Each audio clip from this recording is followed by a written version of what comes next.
On behalf of the Salt Lake Chamber and the Women's Business Center of Utah, I am so proud to officially recognize Dr. Donna Milavetz as the 2024 ATHENA. Donna, the time is yours.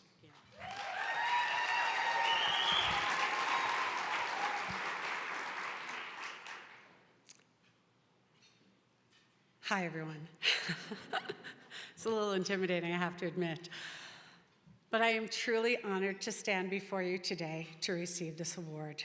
And to be honest, it really is as much overwhelming as it is absolutely amazing. I want to start by thanking some people who encouraged and supported me along the way. I wouldn't be who I am without them today. To the Salt Lake Chamber Executive Team, thank you for believing in me, for your partnership, for your wisdom in supporting businesses, big and small, across this great state of ours. I joined the Salt Lake Chamber in 2011 as a small business owner, not knowing exactly what I was signing up for. I will say that joining the Chamber was one of the best decisions I ever made as a business owner. The impact that the Chamber had on my business and for businesses across Utah is truly incredible. Derek, Heidi, thank you for your leadership and your friendship. To the Chamber staff, thank you for your kindness and support you have shown me over the years. To my children who are here today, thankfully, who experienced childhood, I'm gonna get a little verklempt here, with a working mom who was starting and growing a business and who lived through many up and downs, I love you and thank you. You three learned resilience right alongside me, and I'm deeply thankful for your love and support. You, all three of you, have grown into amazing adults, and I am so very proud of each of you. To my husband, who has taught me about second chances and that love conquers fear, thank you for coming along for the ride and for your unconditional support. To my friends, who many are here today, who have always had my back and are my community and were my family when I was alone, and who always believed in me even when I had doubt. You've laughed and cried with me, and I am so thankful and grateful for your friendship. I started life as the third daughter of a middle-class family in Flushing, New York. My parents were first and second generation immigrants and worked hard to create a better future for our family. My father was a small business owner and my mom was a nurse, but was able to stay home with us. My parents, especially my dad, never looked at my sisters and I through a gender lens. They told us that we could be anything we wanted to be, but we needed to work hard, be dedicated, and strive for excellence. When I was 7, my mom was diagnosed with breast cancer. I was too young to be able to go to the hospital, and life was a blur post-surgery when my mom went for radiation treatments for most of the next year. I didn't appreciate until very much later that the burden my mother shouldered to continue to care for us as my father ran the business, and that she was truly remarkable in that feat. My mom role modeled for me how to navigate through challenging health and life events with such grace. Her health improved, and over time it seemed like life was stable once again. 3 years later, however, my dad had a massive heart attack and our world once again turned upside down. He did survive, despite undergoing open heart surgery and developing many complications. He was unable to keep the business going, however, and overnight, my family went from solidly middle class to living on disability checks. To say it was life-changing is truly an understatement. The physicians at the time recommended a worm drive clonate for my dad to convalesce, which sounds sort of funny now as a doctor saying that, but it was a hot minute ago. So we packed up and out to Tucson, Arizona we moved. To say it was a culture shock once again is truly an understatement. I had a very thick New York accent, which I've worked very hard in my life to eliminate, and had the privilege of going to private school, so I was almost a year ahead of my peers when I was 12. The kids at my junior high called me the brain, which as a 12-year-old young lady was really not a compliment. What I did want is for no child to ever feel the hopelessness that I felt as I had to say goodbye to my father the night before his surgery. It was not see you soon. It was goodbye.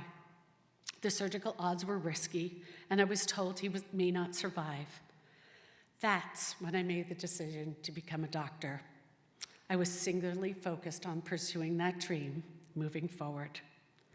Finances were tight, and we all had to pitch in to help to support the family. I worked several jobs while in high school and college. The checkout girl at a bakery, polyester is not a good look on me, as a lifeguard, and even working at Little Caesars Pizza. I learned a lot about myself with these entry-level jobs: a good work ethic, time management, customer service, and getting along with coworkers. All of these skills would serve me better later in life. I'm proud to say that I pursued my undergraduate education on a full academic scholarship. I took out student loans and secured grants to support my medical education. Investing in my education was life-changing. It enabled me to secure my financial future. After earning my medical degree, I had the privilege of working at the Mayo Clinic, where I advanced to the position of Senior Associate Consultant in Cardiovascular Diseases and Internal Medicine. That's a mouthful. I'm proud to say that my clinical career highlights include starting the first interdisciplinary women's health center for Intermountain Health. I love practicing medicine. I'm a general internist with a passion for women's health. Forming a relationship with a patient, understanding what drives their motivation, and decoding medicine to be understandable are some of my strengths. I'm a natural problem solver, and creating life-changing solutions for my patients and then seeing their transformation is so deeply rewarding for me. I want to fast forward to another pivotal event in my professional career that I'd like to share with you. I'm deeply passionate about prevention and well-being in healthcare, which led me to attain my master's in public health while I was working as a physician. I had this crazy idea that if I could find a population that I could personally take care of and remove the barriers of access to care and the cost of that primary care, that patient outcomes would improve. So I decided to start my own business. Quit my job at Intermountain Health. I cold called the CEO of a company in Clearfield that I knew through a mutual connection, and I pitched the idea to her and her CFO. I offered to become the company physician and provide primary care to their employees and families. I didn't have a business plan. I had never operated a business, nor did any back office billing. But I had a vision. That female CEO, who's here today, believed in me and shared the vision of what healthcare could look like for her company. That's how on-site care was born.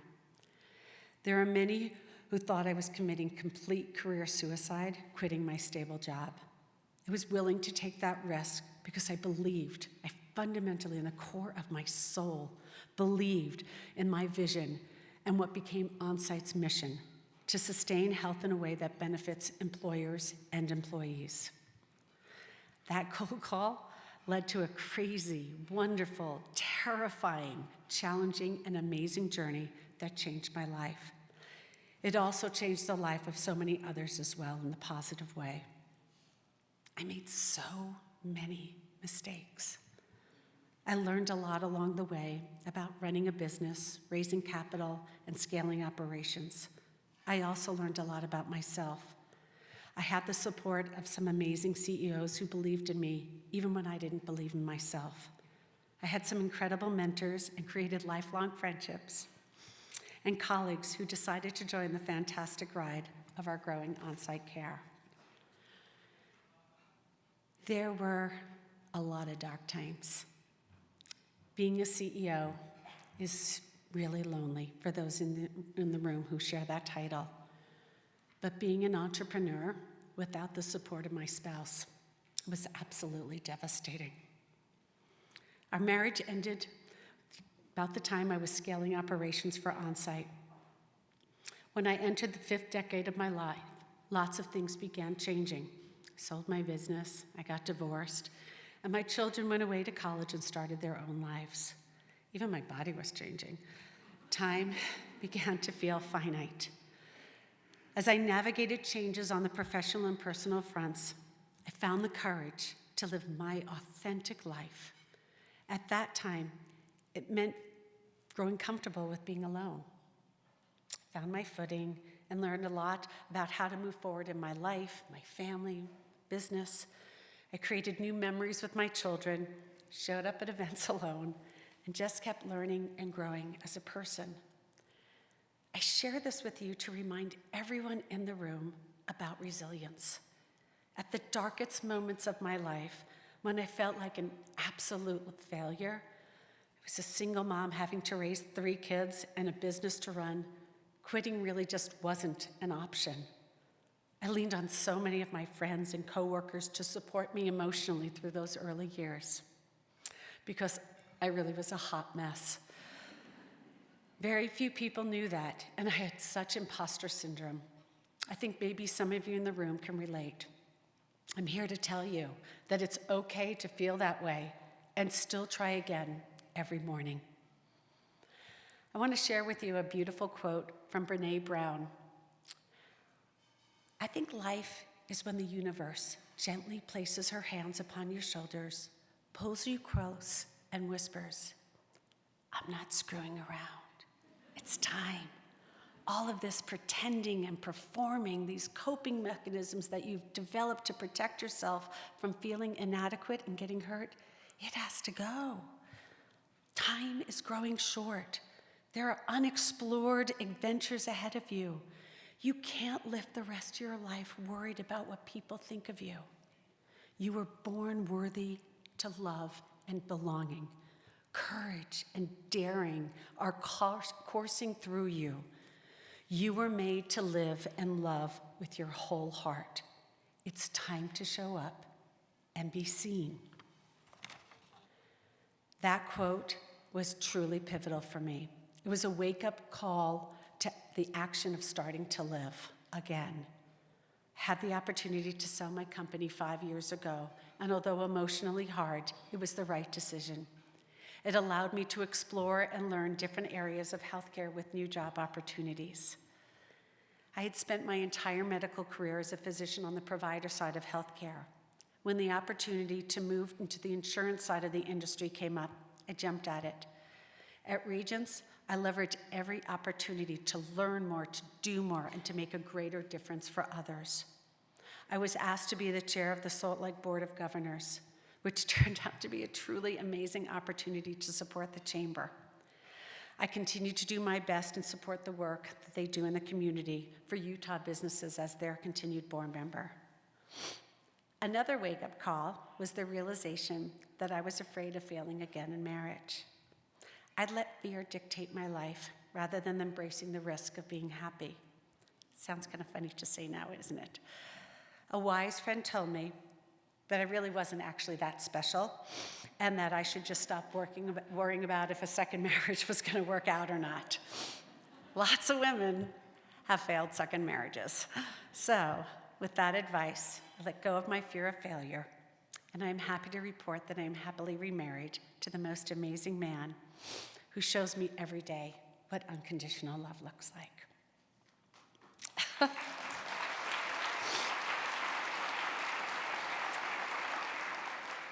I also became committed to taking my personal health more seriously.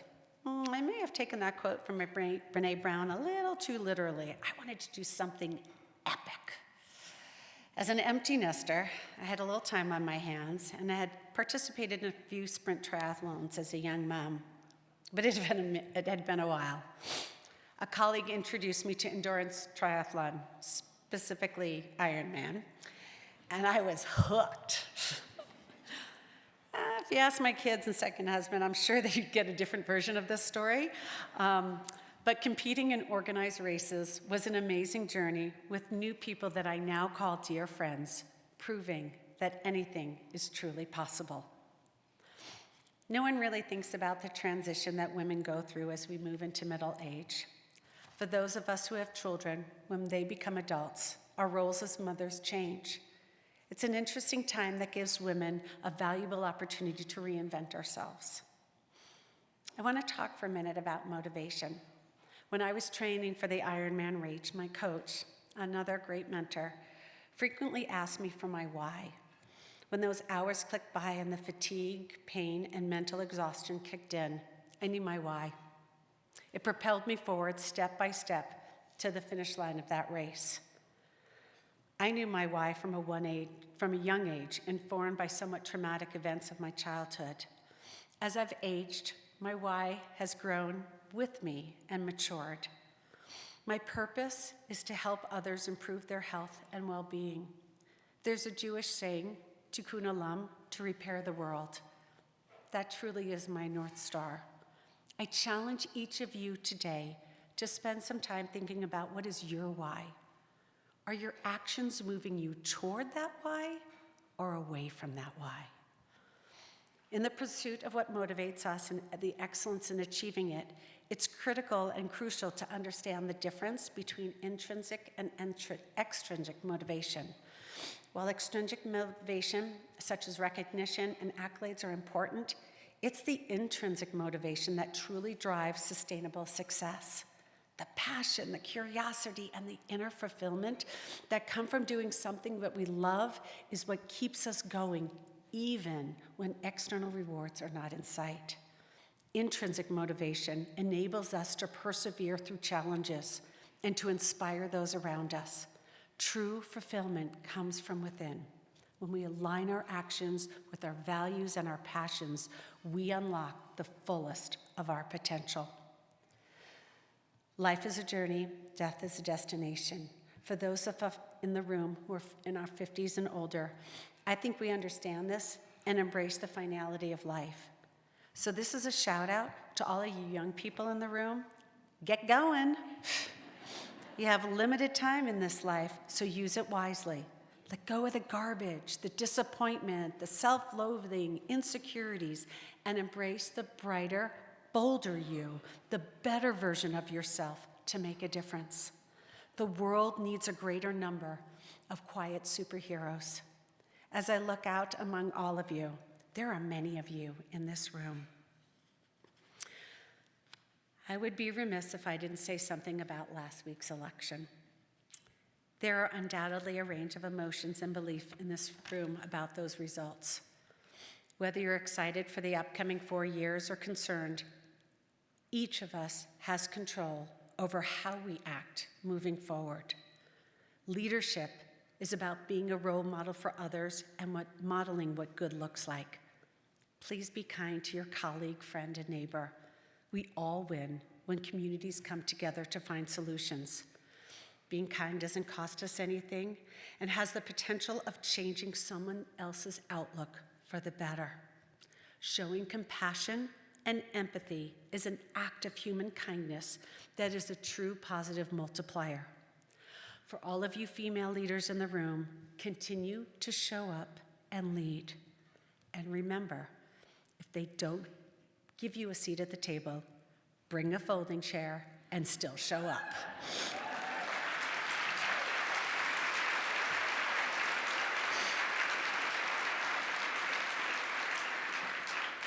When I consider what the ATHENA Award represents and embodies, I can't help but think about community. Being part of a community is so important for all of us on so many levels for so many reasons. The wonderful thing about a community is that as you give, you actually receive more in return. I know it sounds like a cliche, and it probably is, but it has been my universal experience. Being driven while working towards a goal frequently leads to isolation. We're all busy multitasking and having competing priorities in our lives. I'm going to encourage all of you to resist the urge to self-isolate as you're achieving your goals. I challenge you also to see if there's an opportunity in your day or your week or even in a month to give just a little back to your community, whether it's donating your time or expertise as a mentor or practicing philanthropy in any form. When we lean into our shared experiences to help support others, especially young women, the power of one is exponentially amplified. I'd like to close with some lessons that I've learned along the way that I hope support you in your journey. Read and expand your mind. You'll never regret spending time doing this. Surround yourself with people who help you be a better version of yourself. It's okay to be afraid. Just don't let fear paralyze you. Give back. Practice philanthropy lifts up everyone, including you. Do what you love and find your passion. Chase joy every day. Live your authentic life. You only get one. Stay in the moment to not miss life. We spend way too much time thinking about the future or ruminating about the past. Stay present. Exercise and put nutritious food in your body. I'm a doctor, I have to say that, and I absolutely believe in it. Make times for friends, family, and self-care. And above all, above everything else, love yourself. Truly love yourself. Thank you for this incredible honor again. I'm so grateful. Let's go forward. Let's go boldly forth together. Thank you.